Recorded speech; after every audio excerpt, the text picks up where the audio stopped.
ఇంగ్లాండ్కు యువ భారత్ చుక్కలు చూపింది. అండర్-19 వరల్డ్ కప్లో విధ్వంసక బ్యాటింగ్తో భారత యువ ఆటగాళ్లు చెలరేగిపోయారు. అండర్-19 వరల్డ్ కప్ ఫైనల్లో అద్భుతమైన ఆట తీరుతో భారత్ విజయం సాధించి ట్రోఫీని సొంతం చేసుకుంది. మ్యాచ్ ప్రారంభం నుంచే భారత ఆటగాళ్లు పూర్తి ఆధిపత్యం ప్రదర్శించారు. ప్రత్యర్థి జట్టుకు ఎలాంటి అవకాశాలు ఇవ్వకుండా దూసుకుపోయారు. మొదట టాస్ గెలిచి బ్యాటింగ్కు దిగిన భారత్ నిర్ణీత ఓవర్లలో 411 పరుగులు భారీ స్కోర్ చేసింది. 412 పరుగుల టార్గెట్తో బరిలోకి దిగిన ఇంగ్లాండ్ భారత బౌలింగ్ దాటికి ఇంగ్లాండ్ బ్యాట్స్మెన్స్ నిలవలేకపోయారు.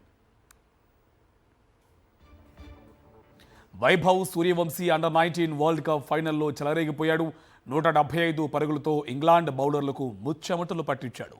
15 ఫోర్లు 15 సిక్సర్లతో వైభవ్ సూర్యవంశీ విధ్వంసక బ్యాటింగ్కు ఇంగ్లాండ్ బౌలర్లు బెంబేలెత్తిపోయారు. తొలి బంతి నుంచే మ్యాచ్ను తన చేతుల్లోకి తీసుకున్న వైభవ్ చివరి వరకు అదే దూకుడు కొనసాగించాడు.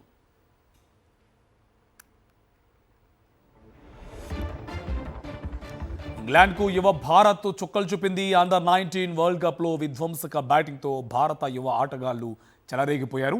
అండర్-19 వరల్డ్ కప్ ఫైనల్లో అద్భుతమైన ఆట తీరుతో భారత్ విజయం సాధించి ట్రోఫీని సొంతం చేసుకుంది. మ్యాచ్ ప్రారంభం నుంచే భారత ఆటగాళ్లు పూర్తి ఆధిపత్యం ప్రదర్శించారు. ప్రత్యర్థి జట్టుకు ఎలాంటి అవకాశాలు ఇవ్వకుండా దూసుకుపోయారు. మొదట టాస్ గెలిచి బ్యాటింగ్కు దిగిన భారత్ నిర్ణీత ఓవర్లలో 411 పరుగుల భారీ స్కోర్ చేసింది. 412 పరుగుల టార్గెట్తో బరిలోకి దిగిన ఇంగ్లాండ్ భారత బౌలింగ్ దాటికి ఇంగ్లాండ్ బ్యాట్స్మెన్స్ నిలవలేకపోయారు. Vaibhav Suryavanshi under nineteen world cup ఫైనల్లో చెలరేగిపోయాడు. 175 పరుగులతో ఇంగ్లాండ్ బౌలర్లకు ముచ్చెమటలు పట్టించాడు. 15 ఫోర్లు 15 సిక్స్లతో వైభవ్ సూర్యవంశీ విధ్వంసకర బ్యాటింగ్కు ఇంగ్లాండ్ బౌలర్లు బెంబేలెత్తిపోయారు. తొలి బంతి నుంచే మ్యాచ్ను తన చేతుల్లోకి తీసుకున్న వైభవ్ చివరి వరకు అదే దూకుడు కొనసాగించాడు.